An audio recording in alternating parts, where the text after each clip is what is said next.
একটাই পার্থক্য, সেটা হচ্ছে অফিসে মেকআপ করতে হয় না, শুটিংয়ে গেলে হচ্ছে একটু সাজগোজ করে সুন্দর কাপড় পরতে হয়।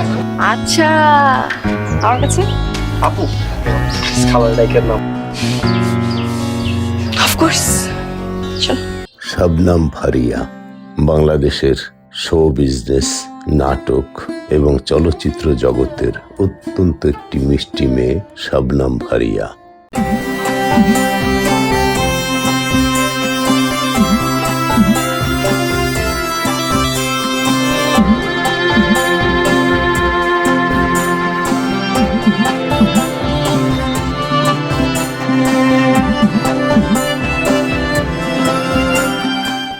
জন্ম 14 মার্চ 1990।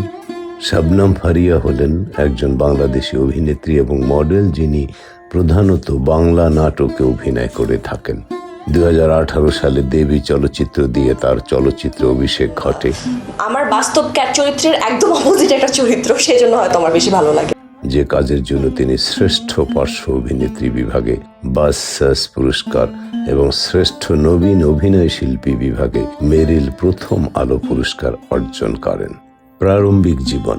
ফারিয়া 1990 সালের 6 জানুয়ারি বাংলাদেশের সুনামগঞ্জে জন্মগ্রহণ করেন। তিনি ইস্টার্ন ইউনিভার্সিটি থেকে ইংরেজি বিষয়ে স্নাতক সম্পন্ন করেন। তার পৈতৃক নিবাস চাঁদপুরে। তার পিতা পেশায় একজন ডাক্তার এবং মাতা গৃহিণী। ফারিয়া 2018 সালে এশিয়াটিক JWT'র ব্র্যান্ড ম্যানেজার হারুনুর রশিদ অপুর সাথে বিবাহ বন্ধনে আবদ্ধ হন। 2020 সালের 27 নভেম্বরে তাদের বিবাহ বিচ্ছেদ ঘটে। তার অর্থ হলো তার সংসার মাত্র 2 বছর টিকে ছিল। পরবর্তীতে যদিও সে বিয়ে করেছে, বন্ধুরা সে বিষয়ে পড়ে যাচ্ছি। আগে কর্মজীবন নিয়ে কিছু কথা বলি। ফারিয়া টেলিভিশন বিজ্ঞাপনে কাজের মাধ্যমে মিডিয়া জগতে প্রবেশ করেন। এরপর 2013 সালে তিনি অল টাইম দৌড়ের উপর নাটকে অভিনয়ের মাধ্যমে আত্মপ্রকাশ করেন। ডিভোর্সের 5 বছর পর বিয়ে করলেন শবনম। প্রথম স্বামীর সঙ্গে বিচ্ছেদের প্রায় 5 বছর পর আবারও বিয়ে করলেন জনপ্রিয় মডেল ও অভিনেত্রী শবনম ফারিয়া। এটা ছিল ফারিয়ার দ্বিতীয় বিবাহ। 2 পরিবারের সদস্যদের উপস্থিতিতে তাদের বিয়ের আনুষ্ঠানিকতা সম্পন্ন হয়। ফারিয়া তার দ্বিতীয় বিয়ের বিষয়টি নিজেই গণমাধ্যমকে নিশ্চিত করেছেন। তার নতুন স্বামীর নাম তানজিম তৈয়ব, যিনি রাজশাহীর ছেলে। তৈয়ব অস্ট্রেলিয়ার ইউনিভার্সিটি অফ সাউথ ওয়েলস থেকে ফিনান্সিয়াল ইঞ্জিনিয়ারিং এ স্নাতক সম্পন্ন করেছেন। বর্তমানে বাংলাদেশের একটি শীর্ষস্থানীয় বেসরকারি ব্যাংকে অ্যাসিস্ট্যান্ট ভাইস প্রেসিডেন্ট হিসেবে কর্মরত। বিয়ে নিয়ে নিজের অনুভূতি প্রকাশ করে ফারিয়া বলেন, বিয়ে নিয়ে আমার অনুভূতি বরাবরই জটিল, আতঙ্কের চেয়ে কিছু কম নয়। বিবাহ বিষয়ক বিভিন্ন জটিল ও ব্যক্তিগত অভিজ্ঞতার মধ্য দিয়ে যাওয়ার পর মনে করেছিলাম এই অধ্যায় হয়তো আমার জীবনে আর আসবে না। তবে সময়ের প্রবাহে এবং পরিবারের আকস্মিক সিদ্ধান্তে এই পরিণয়। ঢাকার অদূরে মাদানী ভেন্যুতে অবস্থিত মসজিদ আল মুস্তাফায় নিকট আত্মীয় ও ঘনিষ্ঠ বন্ধুদের উপস্থিতিতে তাদের বিয়ে সম্পন্ন হয়। বিয়ের সিদ্ধান্তটি হঠাৎ হওয়ায় তার একমাত্র ননদ বিদেশে থাকায় অনুষ্ঠানে উপস্থিত থাকতে পারেননি। শবনম ফারিয়া তার নতুন জীবনের জন্য সবার কাছে দোয়া ও শুভকামনা চেয়েছেন। তিনি জানান, ভবিষ্যতে সহকর্মী, আত্মীয় স্বজন এবং ঘনিষ্ঠ জনদের নিয়ে একটি সংবর্ধনা অনুষ্ঠানের আয়োজন করার পরিকল্পনা রয়েছে। উল্লেখ্য যে এর আগে শবনম ফারিয়া 2018 সালে হারুনুর রশিদ অপুকে ভালোবেসে বিয়ে করেছিলেন। বিয়ের 1 বছর 9 মাস পর 2020 সালের 27 নভেম্বর তাদের বিচ্ছেদ ঘটে। ফারিয়ার সাবেক স্বামী হারুনুর রশিদ অপু ডিভোর্সের প্রায় 2 বছর পর নওরিন আহমেদ নামের একজন তরুণ উপস্থাপিকাকে বিয়ে করেছেন। সাবেক স্বামী সংসার নিয়ে 2021 সালে যা বলেছিলেন শবনম ফারিয়া। ছোট পর্দার জনপ্রিয় অভিনেত্রী শবনম ফারিয়া সংসার ও ব্যক্তিগত জীবন নিয়ে কদিন ধরে আলোচনায় এই অভিনেত্রী। তার বিচ্ছেদ হয়েছে অনেক দিন হলো, তবু মন থেকে আগের সংসারের সেই ক্ষত শুকায়নি।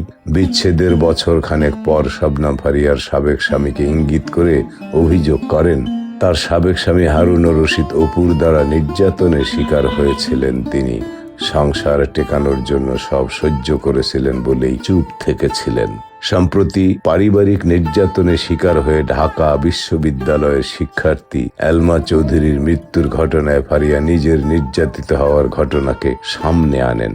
সাবেক স্বামীকে ইঙ্গিত করে সংসার জীবন নিয়ে ফারিয়ার ইঙ্গিতপূর্ণ কথার পর মুখ খোলেন হারুনুর রশিদও। ভয়টার কারণটা হচ্ছে আমি ওনার অনেক বড় একজন ফ্যান। আমার অভিনয়ের আইডলকে আমি সবসময় বলেছি জয়াপা। এরই পরিপ্রেক্ষিতে আবারও পাল্টা স্ট্যাটাস দেন ফারিয়া। স্ট্যাটাসে বিস্তারিত তুলে ধরে ফারিয়া বলেন, যেহেতু শুরুটা আমাকে দিয়ে শেষটাও আমি টানতে চাই। শাবনাম ফারিয়ার পুরো স্ট্যাটাসটি হুবহু তুলে ধরা হলো এখানে। বন্ধুরা, এতদিন পর এ বিষয়টা নিয়ে কথা বলা আমার জন্য বিব্রতকর, কিন্তু এত সংবাদকর্মী ভাইদের কল কদিন ফোন বন্ধ রাখতে পারবো, তাই অনিচ্ছা সত্ত্বেও কিছু কথা বলতে হচ্ছে। প্রথমত, আমি একটা পোস্ট শেয়ার করেছিলাম যেখানে আমি কিছুটা আবেগের বশে ব্যক্তিগত একটা অভিজ্ঞতা শেয়ার করেছিলাম। শেয়ার করাটা সমস্যা নয়, সমস্যা হলো আমার পর্দার বাইরের জীবন এত সাধারণ, কিংবা আমার পরিবার এবং চারপাশের মানুষ আমাকে এতই সাধারণভাবে ট্রিট করে, আমি হয়তো বুঝি না যে আমিও সম্ভবত তারকা তালিকায় পড়ি এবং আমার একটা কথা নিয়ে আলোচনা হয়। সম্ভবত সেজন্য প্রায়ই কিছুটা ব্যক্তিগত কথা লিখে ফেলি। মূল কথায় আসি বন্ধুরা, আমি আমার সেই পোস্টে কোনোভাবেই কোনো ব্যক্তিকে নিয়ে অভিযোগ করিনি। সম্পূর্ণ অভিযোগ ছিল আমাদের সমাজের দৃষ্টিভঙ্গির দিকে। ডিভোর্স জিনিসটা এত নোংরা ভাবে না দেখলে হয়তো অনেকগুলো মেয়ের এভাবে জীবন দিতে হতো না। আমার পয়েন্ট ছিল, যেদিন হাতের আঙ্গুল ভাঙে সেদিনই আমি বুঝতে পেরেছিলাম এ বিয়ে অলরেডি টক্সিক হয়ে গেছে। কিন্তু আমরা জীবনের প্রায় 2.5 বছর একটা মরা গাছে পানি দিয়ে গিয়েছি, শুধু মানুষ কি বলবে এটা ভেবে। দ্বিতীয়ত, আমি বিবাহ বিচ্ছেদের পর সর্বোচ্চ চেষ্টা করছি আমার জীবনে যিনি ছিলেন তাকে সম্মান দেখাতে। যদিও ওনার প্রতি আমার অভিযোগ, রাগ, ক্ষোভ কোনোটারই অভাব নেই, আমি শিওর ওনারও একই অনুভূতি। আমার বিশ্বাস উনিও সর্বোচ্চ সম্মান দেখাতেই চেষ্টা করেছেন। এখন আঙ্গুল ভাঙার বিষয়টা অবশ্যই সত্যি, কিন্তু এমন না যে বিষয়টাও ইচ্ছে করেই করেছে। রাগারেগির এক পর্যায়ে হাতাহাতি হয়, তারপর আমার আঙ্গুল ভেঙে যায়। তাহলে এখন উনি অস্বীকার কেন করছেন? হঠাৎ এমন পাবলিক প্রতিক্রিয়া হলে আপনি কি করবেন? আপনিও ডিনাই করবেন? তৃতীয়ত, নিউজে আমার নামের সঙ্গে যার নাম বারবার আসছে তিনি বিষয়টা অস্বীকার করছেন। আর এত বছর পর যেহেতু কথা উঠছে, তখন প্রমাণ করা যথেষ্ট কষ্টসাধ্য। কিন্তু হাসপাতালের সিসি ক্যামেরা ফুটেজ কিংবা বিল কার কার্ড থেকে পরিশোধ হয়েছে সেগুলো বের করার সুযোগ এখনো আছে। কিন্তু এখনো যেহেতু সেই ব্যক্তির মা কল করলে আমি তাকে এখনো মা ছাড়া অন্য কিছু ডাকতে পারি না, তাই মা এবং আমার নিজের সম্মান রক্ষার্থে বিষয়টা এখানেই শেষ করতে চাই। পুরনো বিষয় ঘেটে কিচ্ছু পাবো না আমরা দুজন। এই বিষয় নিয়ে আলোচনা করার ইচ্ছা থাকলে বিচ্ছেদের সময় আমি এত প্রেম না দেখিয়ে এসবই বলতাম। হয়তো তখন আমি যে সবার সমালোচনা হজম করেছি তা করতে হতো না, লাভটা আমারই হতো। চতুর্থত, কোথায় যেন সংবাদ দেখলাম এতদিন পর জানা গেল কি কারণে বিচ্ছেদ হয়েছে আমাদের। এই ঘটনাই নাকি কারণ। বুঝলাম এখনো সবার খুব জানার আগ্রহ আমাদের বিচ্ছেদের কারণ কি। আমাদের আসলে সে অর্থে কখনো সংসারই করা হয়নি, কারণ আমাদের নিজেদের কখনো কোনো বাসা ছিল না। ওদের 3 বেডের বাসায় ওর মা, ওরা 4 ভাই, ভাবি, ভাতিজি এবং 2 জন বুয়া থাকতো। সেখানে আমার থাকার জন্য যে ঘর বরাদ্দ ছিল সেটার সঙ্গে অ্যাটাচড কোনো ওয়াশরুম ছিল না। ওর মার বেডরুমে 7 জনের সঙ্গে ওয়াশরুম শেয়ার করতে হতো, তাই আমি খুব বেশি দিন সেই বাসায় থাকিনি। আমরা 3 বোনের এত ছেলেদের ঘরে অ্যাডজাস্ট করতে সমস্যা হতো। তাছাড়া আমার শুটিং এর জন্য অনেক কস্টিউম, প্রপস, অনেক কিছু থাকে। আলাদা একটা কস্টিউম রুমই লাগে। আর আমার মায়ের বাসা আর তাদের বাসা কাছাকাছি হওয়ায় এবং দুজনেরই বাবা না থাকায় আমরা দুজনের মার সঙ্গে থাকতেই স্বাচ্ছন্দ্য বোধ করতাম। ফলে স্বাভাবিক নিউ ম্যারিড কাপলের মধ্যে যেসব ইন্টিমেসি থাকে তা আমাদের মধ্যে ছিল না। মূলত এই কারণে আমরা আলাদা হওয়ার সিদ্ধান্তে আসি। পঞ্চমত, এতদিন পরে কথা উঠল কেন? উত্তর, আমার দোষ। আমি অতি আবেগী হয়ে ঘরের কথা পরকে জানিয়েছি। এভাবে একটা পাবলিক প্ল্যাটফর্মে লেখার আগে এটার ফলাফলগুলো আমার ভাবার দরকার ছিল। কিন্তু একটা বিষয় না বললেই নয়, অনেকের মন্তব্য আমার সেই বিচারপতির মতো লাগছে যিনি বলেছিলেন রেপ হওয়ার 3 দিন পর কেন কেস করেছে, আরো আগে করা উচিত ছিল। তবে এই বিষয়টা নিয়ে তখনও আমি আমার ব্যক্তিগত ফেসবুকে লিখেছিলাম, যেখানে আমাদের 2 পরিবারের সদস্যরাই ছিল। কিন্তু পাবলিক প্রোফাইলে এসব লিখলে কি হয় তা তো এবার দেখলামই। জোর করে একজনকে ভিলেন বানাতে হবেই, অথচ এখান থেকে শিক্ষণীয় কিছু হতে পারত। আমাদের মতো যেন কেউ জীবনের মূল্যবান সময় এভাবে নষ্ট না করে। এবার আশা করি সবাই সবার সব প্রশ্নের উত্তর পেয়ে গিয়েছেন। যেহেতু শুরুটা আমাকে দিয়ে, শেষটাও আমি টানতে চাই। সবার দোয়া চাই, আমাদের প্রতি একটু সহনশীল হন। আমরা দুজনই আমাদের জীবনে অনেকখানি এগিয়ে নিয়েছি, দুজনই নতুন করে জীবন শুরু করার মানসিকতার মধ্যে যাচ্ছি। আমার কোনো বিষয়ে দয়া করে ওই ভদ্রলোককে টানবেন না। শুনেছি উনি এখন ভালো আছেন, শান্তি মতো ঘুমাচ্ছেন। ওনাকে শান্তি মতো ঘুমাতে দিন। ধর্ষণ নিয়ে শবনম ফারিয়ার ক্ষোভ। অভিনেত্রী শবনম ফারিয়া একসময় নিয়মিত ছিলেন অভিনয়ে।